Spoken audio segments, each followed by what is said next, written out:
Olá, tudo bem? Eu sou o professor Antônio Mercedes, estou aqui para mais uma videoaula da série Resolução de Questões no meu canal no YouTube.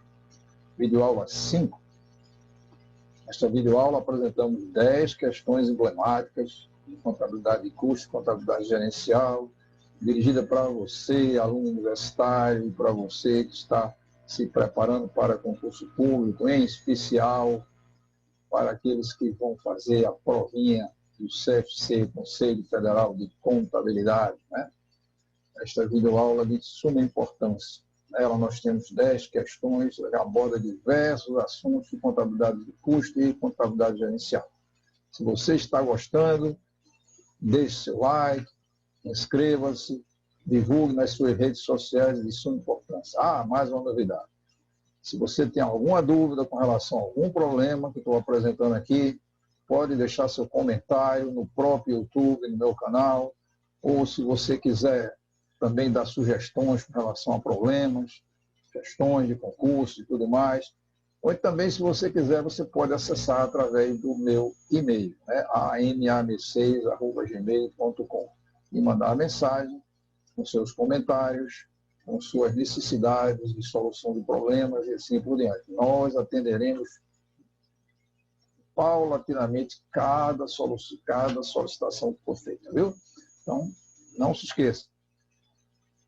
Mande suas sugestões, inclusive sugestões de assunto que você gostaria que tivesse uma aula na área de contábil e de gestão. Vamos lá, nossa videoaula 5, né? Uma empresa deseja atender suas necessidades legais para adotar um método de custeio no qual os produtos consomem recursos utilizados, né? Então, a importância vital isso. Por isso, ela vai adotar o quê? Vai adotar custeio direto, baseado em atividades, por absorção, por departamentalização ou variável.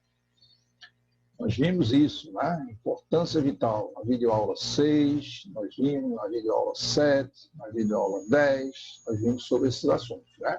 Custeio direto e absorção na videoaula 6, na videoaula 7, departamentalização, na videoaula 10, né, baseado em atividade e assim por diante. Custeio marginal também, nós vimos na videoaula 6, de suma importância.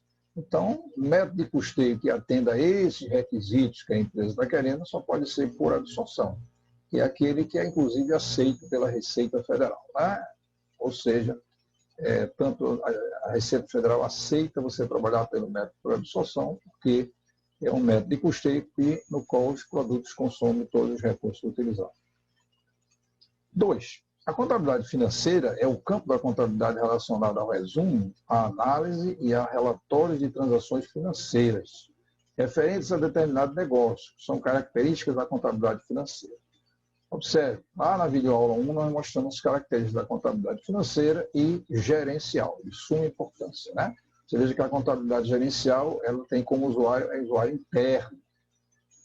Quem dita regras é a empresa, ela não tem regras externas. A financeira não. Ela faz mais para atender externamente. Até comentamos em uma videoaula dessa que as empresas às vezes mantêm um contingente grande para prestar informações para os fiscos, né, que poderia estar prestando informações para a empresa propriamente dita, não para o fisco. Então, vamos ver. Foco nos usuários internos e ausência de restrições externas. Não é. Foco não é usuário interno. A contabilidade financeira é usuário externo. E a ausência de restrição, não. A contabilidade financeira, a quantidade de restrições é imensa. Informações em tempo real, julgamental e relevante. Veja, a contabilidade financeira ela tem um pecado capital que é sempre atrasada.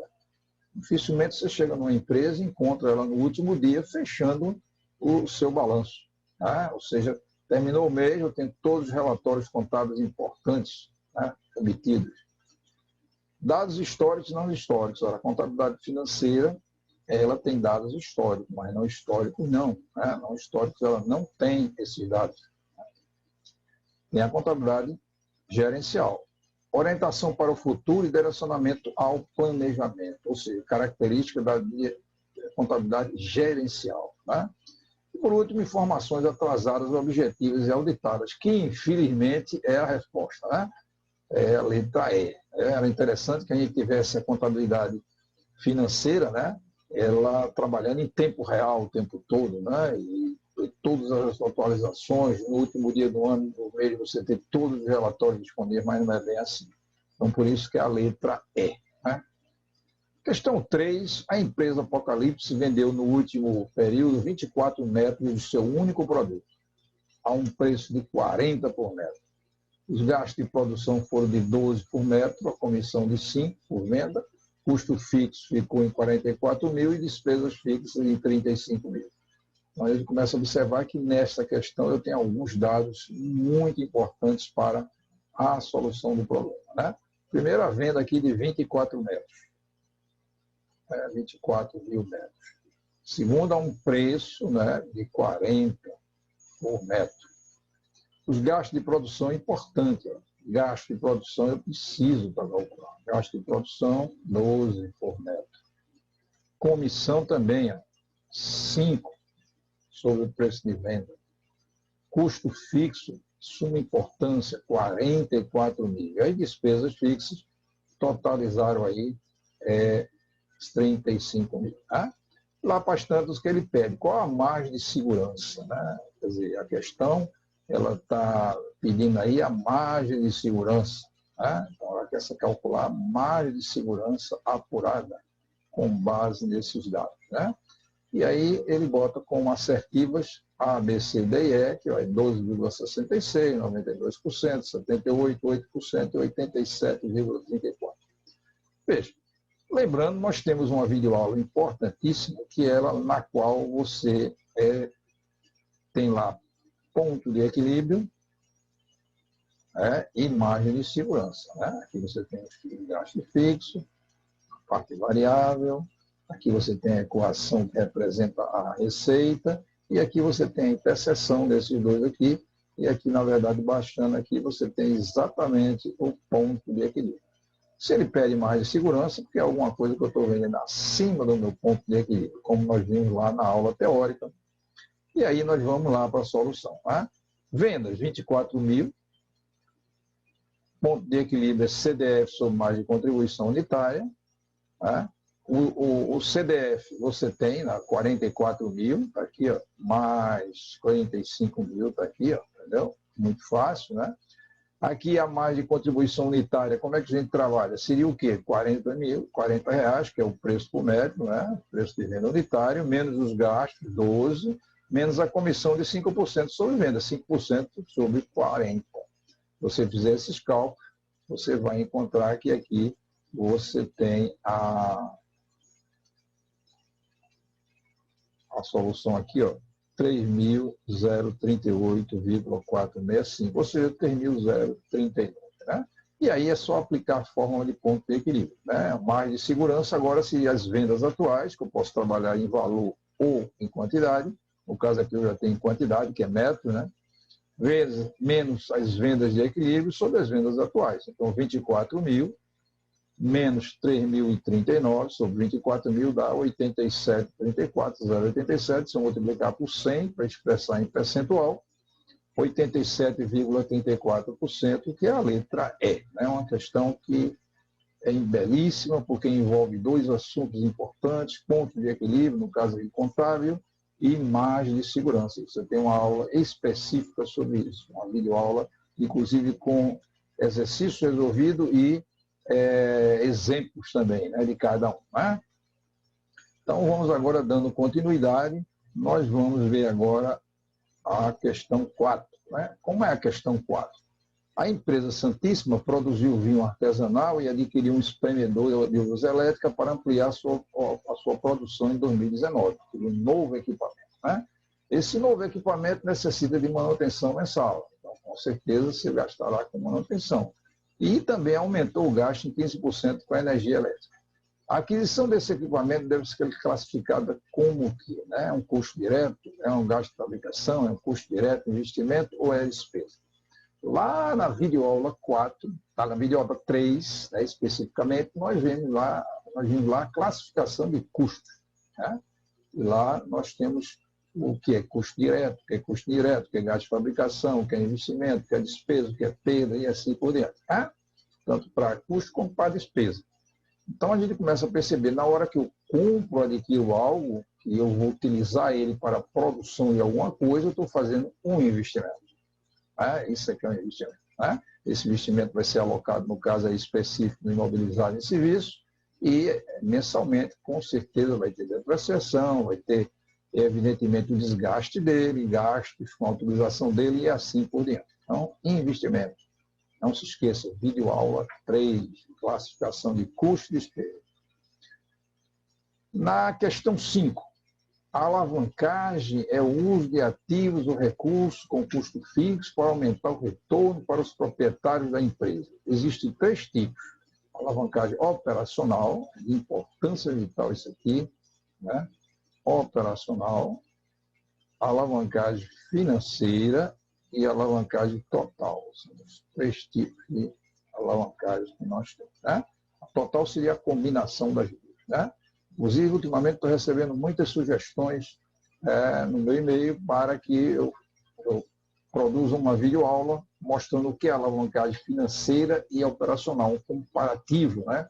E com alguns exemplos e tudo mais. Dentro em breve, você terá uma aula específica sobre alavancagem operacional e financeira para tirar todas as suas dúvidas. A partir daí, você não terá mais dúvidas sobre o que é alavancagem operacional e financeira e total. Então, basicamente, porém, a alavancagem operacional indica o quê? Aí ele botou as letras A, B, C, D e E, né? Escrito que é. Observe, a alavancagem operacional, ela é traduzida em função de uma relação matemática, né? Que no numerador você tem a variação percentual de lucro e no denominador a variação percentual de vendas. A preocupação é ver quanto acréscimo de vendas implica no aumento ou não do lucro. Né? É importante isso. Né? Em que percentual aumenta? Né? Se eu aumentei 10% minhas vendas, e quanto aumentou de lucro? Né? Você vai ver que é importante, por isso que os custos de despesa fixa são importantes aí. Né? A gente mostrou lá na videoaula em custo, quando a gente trabalhou isso, mas nós vamos posteriormente ter uma videoaula somente de GAL e GAF, né? Que é a importância vital a solicitação que está sendo feita aí. Então, na verdade, você tem uma variação de vendas e um retorno em relação à variação de lucro. Né? Então, na verdade, a única letra que expressa isso que eu estou dizendo agora é a letra, evidentemente, A. Né? Quantas vezes o lucro operacional aumenta em função de uma variação de 1% nas vendas? Eu vendo 10%. Se eu aumentar para 11%, quanto aumentou o lucro? Se eu aumentar para 12%, quanto aumentou o lucro? É incremental. Né? Isso aí é importante. Tem lá na nossa videoaula já isso aí. Mas a gente, posteriormente, como eu estou citando, nós vamos oportunamente ter uma videoaula específica de GAL e GAF. Questão 6. Determinada empresa localizada no interior de São Paulo que produz livros didáticos não possui instalações próprias e negociou uma nova instalação para o ano de 2019 com isenção de pagamento de 2 meses de aluguel por semestre. Então, o semestre tem 6, né? Importância vital a gente se faz isso aqui. Isso é um detalhe importantíssimo desse problema. Isenção de pagamento de 2 meses de aluguel por semestre. A cada 6 meses eu só pago 4. Né? Considerando que o valor normal a ser pago para o proprietário pelo uso do imóvel, né, de modo geral, é de R$ 5.800.000, incluso o valor do IPTU, quer dizer, nesse valor aqui também está o IPTU, o valor do aluguel a ser apropriado como custo fixo no fim de 2019, em conta de resultado de aluguel, será aproximadamente de quanto? Você veja que o IPTU é 10%, está incluso nesses 5.800, né? Aí ele botou 46 mil, 63 mil, alguma coisa, 41 mil, 0 e 42.181, né? Então, é interessante notar que quando eu pago, na verdade, os 5.800, eu estou pagando o aluguel e o IPTU também está contemplado aí, certo? Só que eu tenho uma coisa interessante. Durante o ano, eu pago, no primeiro semestre, só 4 meses de aluguel e no segundo semestre, só 4 meses de aluguel, que eu tenho isenção de 2 meses por cada semestre. Mas o IPTU eu tenho que pagar, ok? O IPTU é pago, né? E aí a gente tem a expressão, a solução 5.800, que é o que eu pago, é igual a X, que é o próprio aluguel, tá? Mais 10% de X, que é o valor do IPTU. Tá? O valor do IPTU é 10% sobre o valor do aluguel. Então, eu pago X mais 10% de X. E aí eu transformei isso agora numa equação simples, né? Quer dizer, se eu pegar aqui ó, 1,1, que 10% de X é 0,1 de X, mais 1 de X dá 1,10 de X, 5.800, e o X é 5.272,73. Esse é o valor do aluguel que eu pago mensalmente. 4 meses no primeiro semestre e 4 meses no segundo. Como eu quero tratar do ano, né? Então eu vou pegar isso aqui e multiplicar esse valor, 5.272,73 vezes 8. Porque, na verdade, se eu estou sendo abatido, né, sendo com isenção de 2 meses em cada semestre, eu só pago 8 meses no ano, 8 e 4, 12, né? Então, 42.181,84, que é a letra E. Questão belíssima, né, que envolve um raciocínio matemático, é evidente, e que contempla aí essa relação entre aluguel e IPTU. Né? Interessante a gente observar esse tipo de problema. Né? Questão 7. Na contabilidade, os bens consumidos de forma anormal e involuntária, que não têm capacidade de gerar benefício no presente nem no futuro, são considerados o quê? Né? Se eu consumir um bem de forma anormal e involuntária. Mais uma vez, nós vamos lançar a mão lá da videoaula 3, né? Classificação de custo e despesa. Né? Lá você tem tudo isso detalhado, né? O que é custo, o que é desembolso, o que é despesa. Né? Na videoaula 2 também fala disso, o que é despesa, o que é investimento, o que é prejuízo, o que é perda e assim por diante. Você veja, se foi consumido de forma anormal, é importante essa palavrinha aqui, ó, anormal, né? E ou involuntária. Quer dizer, eu não consumi porque quis. Então, se eu não consumir porque quis, é uma perda que você vai ter que lançar. Né? Ela não gera benefício, então é uma perda. Né? Questão seguinte, que é a questão 8. A indústria Quebra-Mola S.A. apurou no mês de junho de 2020 os seguintes valores de seus 2 produtos. Então, ele produz produto 1 e 2. Unidades produzidas, unidades vendidas, custo unitário direto, e de um produto 1 e de um produto 2, né? Importância vital, né? Classificou para cada um eu tenho quanto foi produzido, quanto foi vendido, e só observa que foi produzido 10.000, 9.400, sobraram aqui 600, aqui sobraram 16 para 1.400, sobraram 1.100, né? Itens, né? E o custo unitário de cada um. Sabemos que o custo indireto é de 400 mil, importância vital, custo indireto, né? Custo indireto total é de 400 mil, sendo que o mesmo é apropriado aos produtos com base no percentual de distribuição do custo direto de produção. Quer dizer, o fator de rateio ele deu aqui. Né? Aí ele quer saber quais os custos totais de cada produto vendido e o que ficou em estoque. Observe, o custo total do produto vendido é o CPV. Tá? Na videoaula 6 nós vimos isso, né? Na videoaula 4 também nós vimos isso, videoaula 4, né? Na videoaula 4A nós vimos também isso bastante. E o estoque, você veja que aqui sobraram 600 e aqui 1.100, né? Então ficaram em estoque. Então ele bota a resposta P1 para custo do produto vendido em estoque, P2, e assim ele vai mostrando para cada item, A, B, C, D e E, né? Então, você está numa questão belíssima que envolve a videoaula 4, né? Principalmente a videoaula 4A, né? Especificamente.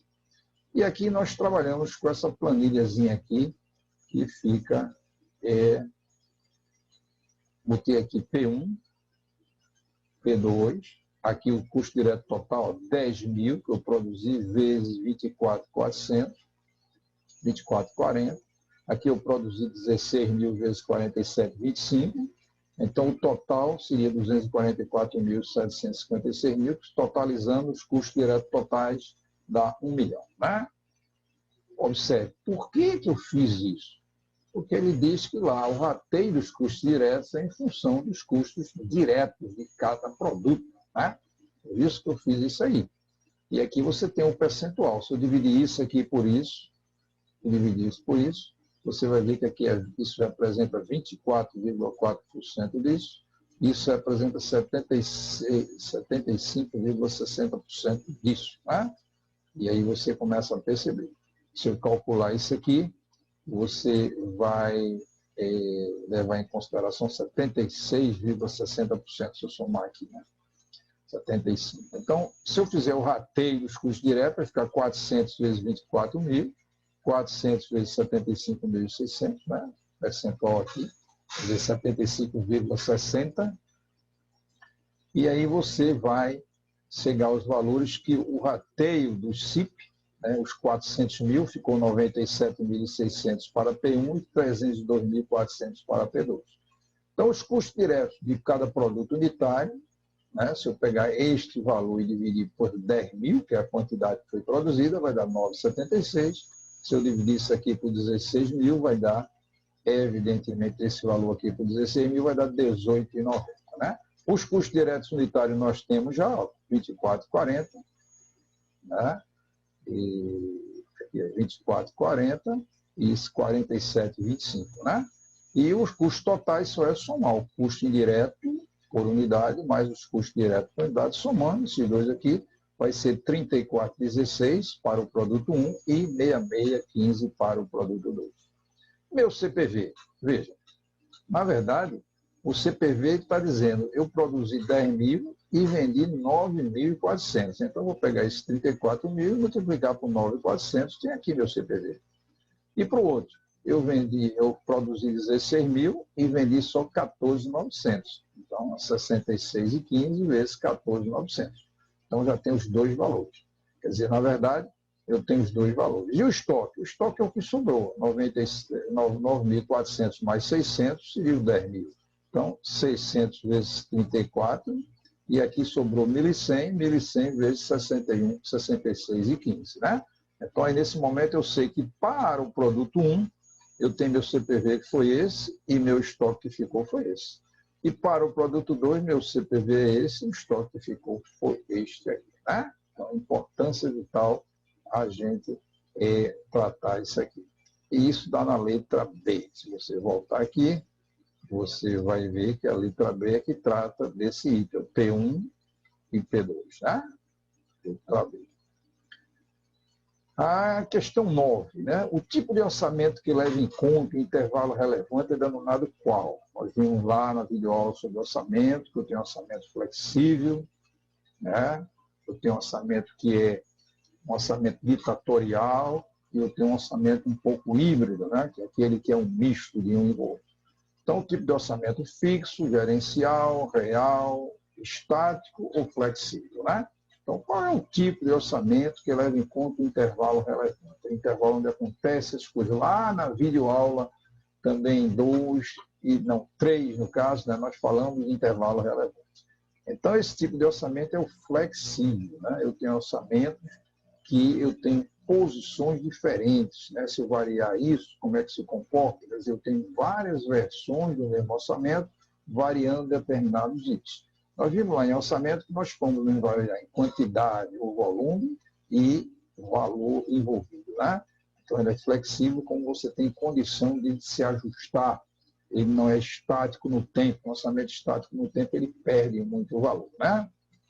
Ele não representa muito a realidade, principalmente se você tiver uma inflação relativamente relevante, né? Você vai perder o valor, porque você precisa estar sempre ajustando, né? Questão 10 é uma questão da seguinte ordem. A companhia Sotero Limitada identificou as seguintes informações referentes ao exercício de 2019. Aí botou produção em unidades, vendas, preço de venda, matéria-prima, mão de obra direta, custo variável, custo indireto, despesas fixas e assim por diante. Se a empresa adotar um método de custeio marginal, né, uma importância vital esse método de custeio, nós vimos lá na videoaula 6, não deixe de assistir essa videoaula 6. Custeio marginal. O resultado apurado será qual, né? Então, eu coloco aqui os valores envolvidos. Desde menos, quer dizer, resultado negativo, né? Prejuízo, lucro, prejuízo e lucro, né? variando desde menos 8.000 até mais 8.000, né? E aí é fácil de se apurar isso, né? Como é que eu vou trabalhar? A solução é fácil. Veja, qual é a receita? Né? Se eu estou trabalhando com isso, quero saber o lucro, né? Então o resultado que foi apurado, eu estou tratando de uma DR, né? Uma DR voltada para o custeio marginal. Então a gente começa a perceber que a receita seria 2.000, quer dizer, unidades vendidas aqui, 2.000 vezes 10, o preço de venda, né? Então aqui nós temos 2.000, deixa eu marcar aqui para a gente ficar mais fácil para vocês. Eu tenho aqui, ó, os 2.000 foi de vendas aqui, ó, tá vendo? E o preço de venda de 10. E isso me deu aqui um resultado, né? Um resultado de 20.000, né? De cara, né? Fora isso, eu vou ter que tirar meus CDVs. Então, meus CDVs, mais uma vez, eu vou levar em consideração meu CDV e eu vou preocupar aqui que eu estou trabalhando também com 2.000 unidades, está vendo? 2.000 unidades, é importante 2.000 unidades. Aqui os dois, né? Então, vamos ver como é que eu trabalhei. A despesa, né? Primeiro o custo, né? Então, o custo, matéria-prima consumida, 2, né? Mão de obra direta, 3, somando aqui, tá vendo? E custo indireto variável, 1 por unidade. Aqui eu fiz a minha composição do meu, evidentemente, CDV, né? E aí dá 12.000, né? E aí a gente vai à frente, a minha margem de contribuição seria a diferença, 8.000. Meus custos de despesas fixas, né? Olha, tá vendo? Meus custos de despesas fixas é de suma importância. Eu tenho que pegar aqui, ó, tá vendo? Eu também tenho meus custos indiretos fixos, 12.000, está aqui, e minhas despesas fixas aqui de 2.000, né? Se eu somar, dá 14.000, né? Então, eu tenho lá uma margem de contribuição total de 8, menos o CDF dá 14.000. Então, eu só posso ter um resultado que é um resultado negativo, 6.000, né? Então, houve um prejuízo nessa apuração. O prejuízo está na letra D. D de dado, né? Então, importância vital, você veja, nós fizemos aí 10 questões dramáticas, 10 questões de suma importância sobre diversos assuntos de contabilidade de custo, contabilidade gerencial, envolvendo também orçamento, né? E assim por diante. Então, essas videoaulas estão lá no meu canal, o canal de Antônio B6, no canal AMC, o canal do conhecimento no YouTube, né? Lá e assista cada videoaula paulatinamente. Pense sempre que a construção de um edifício é feita tijolinho por tijolinho. É importante que vocês assistam cada videoaula, a não ser que você já seja conhecedor de determinados assuntos. E depois vejam, nessas videoaulas você vai encontrar tanto a parte teórica, como exemplos, como também a solução de problemas. Fora isso, nós temos, isso é no Aprendendo Facilmente, né? Na série Aprendendo Facilmente. E agora nós estamos também lançando algumas coisas na série que é resolução de questões. Aí você já tem que ter conhecimento. Embora a gente revise em cada aula o assunto teórico, né? De suma importância. Se você gostou da videoaula, deixe seu like, inscreva-se, é importante, divulgue nas suas redes sociais. Muitas pessoas, com certeza, no Brasil afora, precisam de reforço, precisam de conhecimento, um conhecimento que está ao alcance de sua mão via YouTube, né? Outra coisa importante, se você tem alguma dúvida, você pode deixar lá no próprio canal do YouTube, lá embaixo nos comentários, alguma questão que não entendeu e assim por diante, bem como você pode mandar uma solicitação para mim, para anabc@gmail.com, para o meu e-mail, né? Pedindo esclarecimento de alguma questão ou pedindo que eu solucione alguma questão para você que você apresente, ou mesmo sugerindo algum tema, tanto na área contábil como na área de gestão, para que a gente possa apresentar a videoaula, né? Agradeço a participação de todos e espero contar com vocês numa próxima videoaula, né?